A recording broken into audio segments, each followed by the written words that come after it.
Welcome to another UCCS machine shop video. Today we will explain the rivet. And remember, always wear safety glasses. When riveting, the basic objective is to hold two pieces of sheet metal together. Here's a picture of two different kinds of rivets, pop rivets on the right and solid rivets on the left. There are many different types of rivets that can be used, but in the shop we will use these two. A pop rivet works by using a rivet gun that pulls on one end, forcing the rivet to fold over itself. Here's a pop rivet gun and how to use it.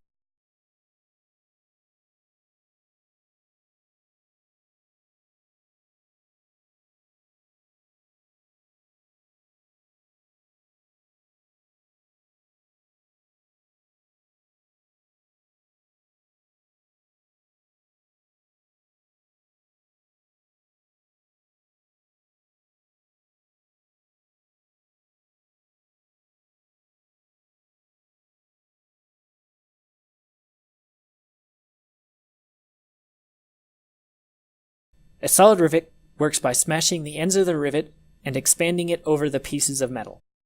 Here is an air gun and a bucking bar used to set a rivet.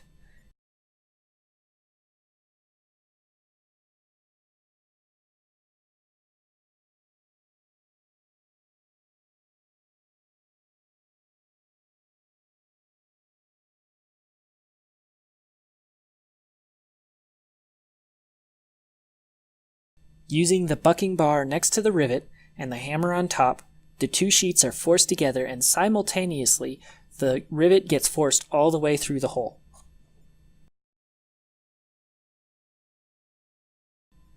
The rivet is then set by smashing both ends with the hammer on one side and the bucking bar on the other.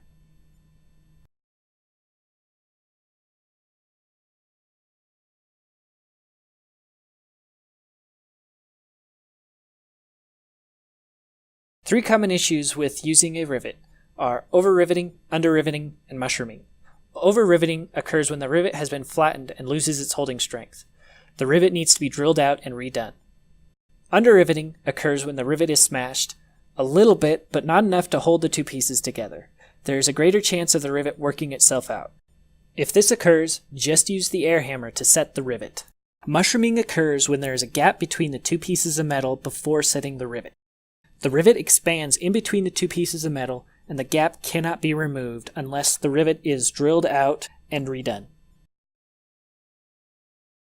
In order to prevent mushrooming, use clecos. Clecos prevent the pieces of sheet metal from separating. There are two types of clecos used in the shop. This first is a simple clamp.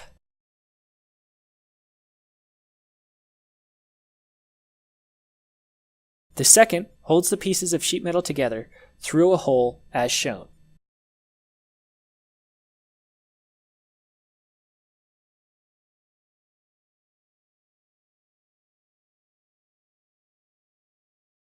With a little practice, riveting can be a trivial process.